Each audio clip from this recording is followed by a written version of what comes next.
నేను ఒప్పుకోవడం కాదు, అడు చూడు తాళి కట్టం కూడా అయిపోయింది. ఇదిగో అక్షంతలు వేసి ఆశీర్వదించు. ఏంటి అక్షంతలు ఏం చేసేది?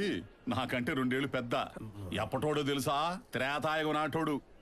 ఇదిగో ఇక్కడ ఎవడు వేయకూడదు గానే నీకు నువ్వు వేసుకో. ఆడేంటి వేసేది, మనమే వేసుకుందాం. అమ్మో అమ్మో అమ్మో అమ్మో వాడన్న మాటలు నువ్వు మనసులోకి తీసేసుకోవాలా? నా లవ్ ఎంత స్ట్రాంగ్ నీకు తెలుసు కదా. ఏంటి ప్రేమను తెగ పొంగిచ్చేస్తున్నారు మీడియా ముందు? అలా రూమ్ లోకి వెళ్ళి పొంగించుకోండి, ఇక్కడెందుకు? అంటే సిస్టమ్ కి కొంచెం ఛార్జింగ్ టైం కావాలి బ్రో. మీ పై మెరుల మీద డౌట్. ఇదేంటి ఇలా వచ్చేసింది? నువ్వు లాగేసావు కదా. అది వీకులే, బోలెడు వయసుంది ఆ బొచ్చుకి. వయసు శరీరానికి కానీ మనసుకు కాదురయ్యా. ఈ కథలు మన ఊళ్ళో గేదెలు చెప్పు, నాకు కాదు. మీ శక్తి గురించి తెలిసే డాక్టర్ మస్తాన్ యాదవ్ గారి 6 ఎలిమెంట్స్ తీసుకొచ్చా. ఇది ఒక్కటేసారనుకోండి అరేబియన్ ఒంటి కూడా ఆఫ్రికన్ గుర్రం లాగా అవుతుంది. అప్పుడు గానీ ఏదో జంతువు వచ్చిందని బర్రను పరిగెత్తదు బయటికి. వెనకేడు పేడ్చావనుకో నీ గుండు గ్రౌండ్ మీద కాపాడి ముందు ఆడాల్సిన గేమ్ ఆడి కప్పు కొట్టు, ఆ తర్వాత చదువు కానీ కబుర్లు. మేడం గారు పిలుస్తున్నారు, మీరు వెళ్ళండి. ఎంజాయ్ చేయండి. Just go enjoy your self. Go. Divakaram ఏంటి అల్లరి? నువ్వు ఆబోయే సామె ముడ్డిగిల్లు జోలపడ్డం ఇదే. ముడ్డి చూపించి గిల్లమంటే గెలకుండా ఎవరుంటారు? నీతో చెప్పుకున్నాను చూడు, నాది నేను కాల్చుకుని మూతి మీద వాత పెట్టుకోవాలి. ఒకసారి ట్రై చేసి చూడకూడదు? దివాకరం నా సంగతి సరే, మరి నువ్వు చేసింది ఏంటి? మీ ఇంటి ముందు దిగిన అమూల్యాన్ని మీ సార్ గురించి తెలుసు కూడా ఆయన దగ్గర ఎందుకు తీసుకొచ్చా? ఎందుకంటే జాబ్ అడిగింది, అడిగితే ఇప్పిస్తే చేసుకుంటది, నా కళ్ళ ముందే ఉంటది, రోజు చూసుకోవచ్చు అని ఫోటో చూపించా. అంతే, పట్టేసి అడుగుతున్న పోతూ. నీ ఆత్మఘోష దేవుడు కూడా విన్నట్టున్నాడు. గోడ కొట్టిన బంతిలా ఎలా వస్తున్నాడు చూడు మీ వాడు. ఏంటి అప్పుడే అయిపోయిందా? అలా వెళ్ళి ఇలా వచ్చేసి అయిపోకుండా ఉంటావా? ప్రశాంతంగా ఉండేస్తాడా మీ బాబు? మా నాన్న ఎప్పుడు వచ్చాడు మీ పెళ్లికి? పెళ్లి కాదయా, నా రూమ్ లోకి. రూమ్ లోకా? అర్థం కలదా? నన్ను చూడాలనుకోగానే కెమెరాలు పెట్టి చూపించేస్తారు మీడియా వాళ్ళు. అంజికాడికేసి తిరగతున్నాడు. నీకు ఇలా ఓకేనా? ఒరే వివేక్, ఇక్కడ చూడరా.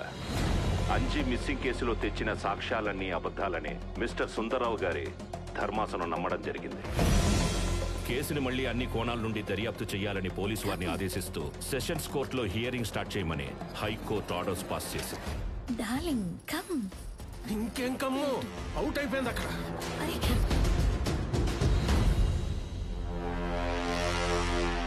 కేసు ఓడిపోయాడు కదా వదిలేసాడు అనుకుంటే నేను మళ్ళీ మొదలు పెట్టాడు అనమాట. చూడలకి మీ నాన్న నన్ను కెలుకుతున్నా నువ్వు చూసుకుంటానన్నావని నేను ఆయన ఏమీ చేయకుండా అవుతున్నాను.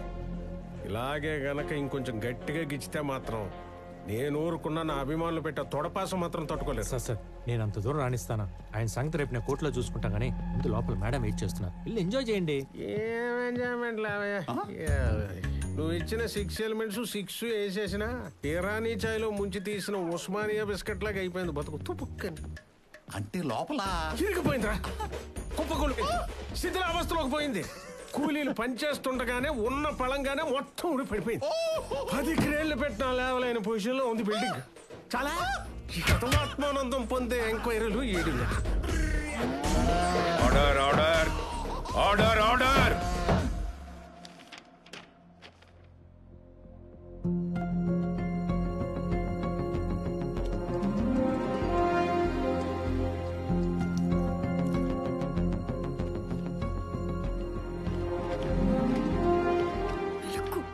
Order in the court please. Mister lucky, ఈ కేసుకు సంబంధించి మీరు ప్రవేశపెట్టిన సాక్షులు prostitutes.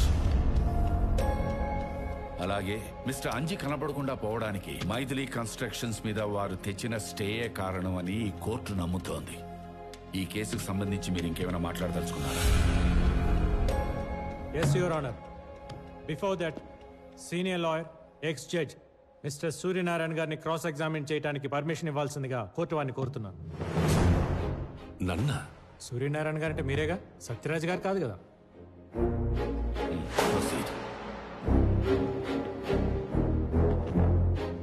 Thank you for your cooperation. Middle క్లాస్లో పుట్టి కష్టపడి చదువుకునే జడ్జి అయి ధర్మాసనం మీద కూర్చొని తీర్పులు ఇవ్వాల్సిన మీరు కిరాణా షాప్కి షిఫ్ట్ అయి పప్పు బెల్లాలు అమ్ముకోవడానికి కారణం? న్యాయ వ్యవస్థలో పేరుకుపోతున్న కమర్షియాలిటీ వల్ల ఈ వివేక్ విసిరే డబ్బుకు ఆశపడి పవిత్రమైన ఈ ప్లేస్ ని బిజినెస్ అడ్డాగా మార్చి న్యాయాన్ని అమ్మగా భావించే నా చేత ఓ ఆడపిల్లపై అన్యాయంగా తీర్పు రాయించడం వల్ల. అర్థమైంది. మీరు అనుకునే దుర్మార్గుడితో న్యాయబద్ధంగా ఫైట్ చేయలేక జాబ్ వదిలేసి వెళ్ళిపోయారు. బాగుంది. మరి వెళ్ళిపోయిన వాళ్ళు వెళ్ళిపోయినట్టు ఉండక మళ్ళీ ఎందుకు తిరిగి వచ్చారు? అది వివేక్ వల్లే. రోజు రోజుకి అతను చేస్తున్న క్రిమినల్ యాక్టివిటీస్ పెరిగిపోవడం వల్ల, ఇక్కడ కొంతమంది లాయర్లు వాడిచ్చే కరెన్సీకి కక్కుర్తిపడి కమర్షియల్ అయిపోవడం వల్ల. బండి మా వైపు తిప్పారనమాట. అంటే 25 ఏళ్ల నుండి ఆయన ఎలాగైనా లోపల వేయాలని అన్ని విధాలా ట్రై చేసినా మీరు తప్ప ఊళ్ళో వాళ్ళందరూ డబ్బులకి అమ్ముడుపోవడం వల్ల మీ కక్షని ఎలాగైనా తీర్చుకోవాలని కంకణం కట్టుకొని మరీ మీరే గ్రౌండ్ లో దిగారనమాట. నాది కక్ష అయినా అతను క్రిమినల్, చేసింది క్రైమ్. అది తేల్చాల్సిన బోల్లో నిలబడడం మీరు కాదు, ధర్మాసనం మీద కూర్చున్న న్యాయమూర్తి గారు. విన్నారు కదా యువర్ ఆనర్, ఒకప్పుడు నా క్లయింట్ వేగ్ గారు ఏ తప్పు చేయలేదని ఈయనే తీర్పిచ్చారు. మళ్ళీ ఈయన ఇచ్చిన తీర్పు రాంగ్ అని రిజైన్ చేశారు. తర్వాత నా క్లయింట్ వేగ్ గారి ఎదుగుదల చూడలేక ఎలాగైనా ఇరికించాలని ట్రై చేస్తూనే ఉన్నారు. కానీ వివేక్ గారి మంచితనం ముందు ఈయన కక్ష తీరపోయేసరికి పనికి రాని ఎక్కడా లేని పాత కేసులు పట్టుకొని ఇవి ఆయనే చేశాడని నమ్మించి ఉరికంపై ఎక్కించి ఈయన పగ తీర్చుకోవాలని నానా తెప్పలు పడుతున్నారు సదరు ఎక్స్ జడ్జి గారు. అంటే వాళ్ళు ప్రాస్టిట్యూట్స్ కారా? ప్రాస్టిట్యూట్స్ అయినంత మాత్రాన ఒక వ్యక్తి కోరిక మేరకు బిడ్డను కనిచ్చి మాతృమూర్తి అయ్యే అర్హత ఉండదా వాళ్ళకి? అయినా వీళ్ళలో ఎవడికి 5 నెలల కడుపు అనేది నిజం కాదా?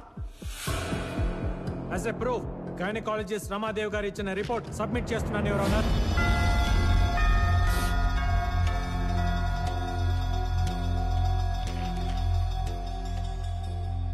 నేను వీళ్ళని తీసుకొచ్చి సాక్ష్యం చెప్పించినప్పుడు కూడా వీళ్ళు అంజీ భార్యలని నేను ఎప్పుడు చెప్పలేదు. అతను కేవలం పిల్లల కోసం మాత్రమే ట్రై చేశాడని చెప్పాను. కానీ ఈయన మాత్రం నిజాన్ని అబద్ధం చేయడం కోసం నా జూనియర్తో వాళ్ళ కార్ గిఫ్ట్గా ఇప్పించి తనకు కావాల్సిన సాక్ష్యం చెప్పని ఫోర్స్ చేసి మరీ లాక్కొచ్చింది. ఇచ్చారు sir.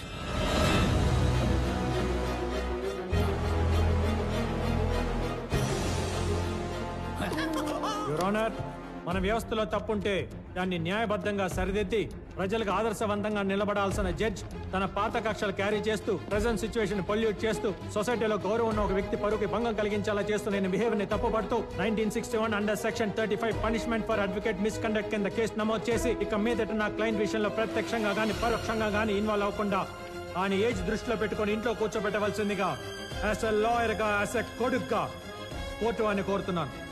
That's all your honour.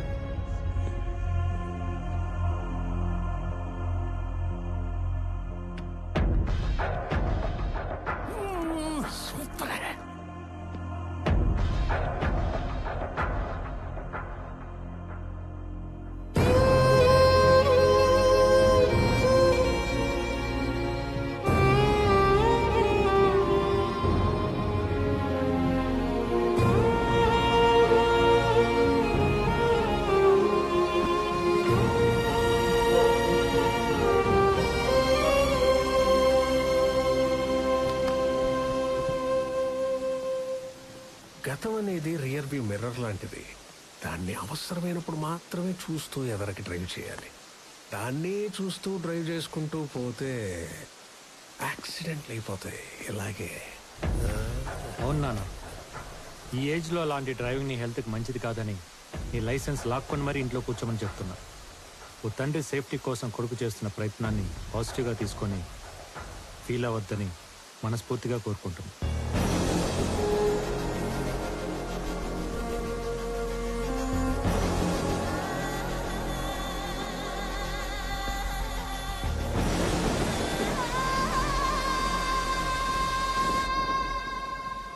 నిజంగా నా కోసం ఇంత చేస్తావని నేను ఇమాజిన్ చేయలేదు లక్కి. పాప నువ్వు ఎంత సిన్సియర్గా వర్క్ చేసినా ఎక్కడో నీ మీద వచ్చిన డౌట్ ఉండేది. ఎంత డబ్బు కోసమైనా సొంత తండ్రిని భర్త శత్రువులా చూస్తాడా, ఆయన శత్రువునే గెలిపిస్తాడా అని. కానీ నేను రాంగ్ అని ప్రూవ్ చేసావు. నీ కమర్షియాలిటీ ముందు ఎలాంటి రిలేషన్షిప్ అయినా వేస్ట్ అని నిరూపించేసావయ్యా. ఇదిగో నీకు డబుల్ ప్రమోషన్ ఇస్తున్నా. రేపు నేను ఎమ్మెల్సీగా ప్రమాణ స్వీకారం చేశాక మంత్రిగా ఛార్జ్ తీసుకోబోతున్నా. నా లాబింగ్కి నువ్వే హెడ్. రెచ్చిపో, కావలసినంత దోచుకుని దాచుకో. Thank you so much sir. Thank you.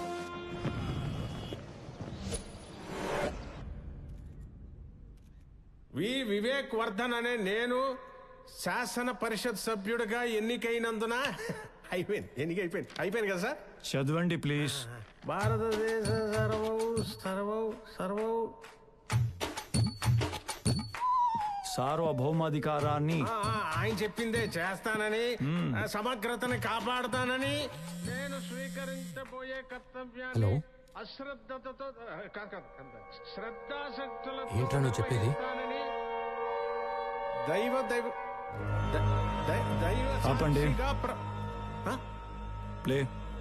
ఏం ప్లే. ప్రముఖ పారిశ్రామికవేత్త మరి కాసేపట్లో ఎమ్మెల్సీగా ప్రమాణ స్వీకారం చేయబోతున్న మిస్టర్ వివేక్ వర్ధన్ ఇంట్లో లభ్యమైన మృతదేహం. ఆ మృతదేహాన్ని క్యాబ్ డ్రైవర్ ఇస్మాయిల్దిగా గుర్తించిన పోలీసులు.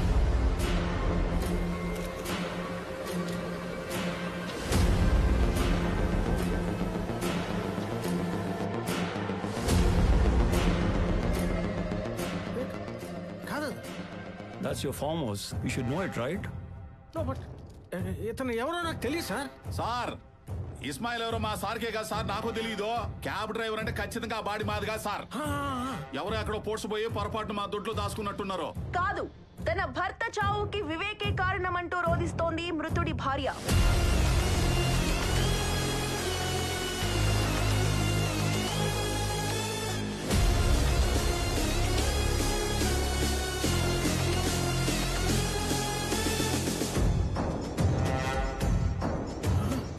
దివాకరం ఎవరితో తెచ్చావురా? అమూల్య ఆ సచ్చినోడికి పెళ్ళం ఎలా ఇద్ది? నువ్వు వెళ్ళడుగు. ఉండి దీన్ని పని చెబుతున్నా. She's your wife, right? ఇదంతా ఏదోలా ఉంది. ముందు ఈ paper. No, wait. Let her speak. ఆ వివేక్ నా మీద కన్నేసి నా భర్తని కొట్టి చంపి తన్ని పెళ్లి చేసుకోకపోతే నా కూతుర్ని చంపేస్తానని బెదిరించి నన్ను షాదీ చేసుకున్నాడు. లేదు, తన అబద్ధం చెప్తాను సార్. చూడండి, ఆ వివేక్ పిఏ దివాకరం ఫోన్ చేస్తున్నాడు. మీరే వినండి ఏమంటాడో. అమూల్య బొరక వేసుకుని ఏం చేస్తున్నావు అసలు అక్కడ నువ్వు? నేను అమూల్య ఏంట్రా ఎదవా? మేరా నామ్ శైలా బాను.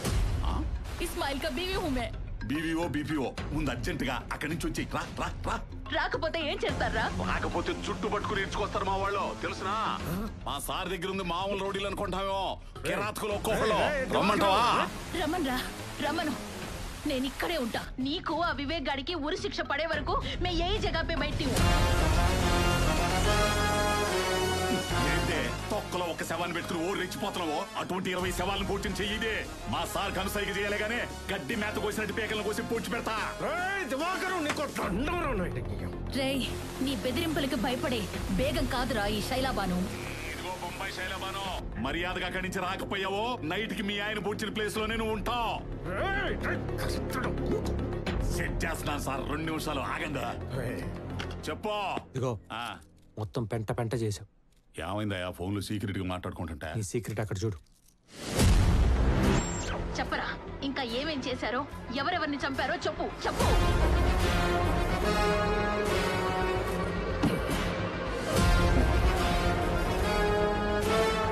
హలో, ప్యారగాన్ చెప్పులు షాపా? కొండ ఐస్ క్రీమ్ మీద చెర్రీ పండు ఏమైనా ఉందా? గుండె ఐస్ క్రీమ్ ఉందంట, కావాలా? నేను కంప్లీట్ నేను చదివేస్తాను. ఇంటికెళ్ళి చదువుకోండి. ఇంటికెళ్ళి చదువుకో.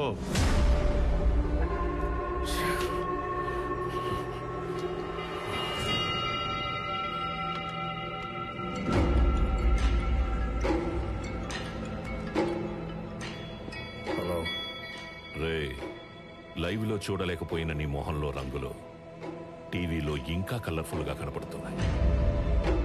ఇంకా నిన్ను కాపాడటం ఎవరి వల్ల కాదు. నిన్ను కూడా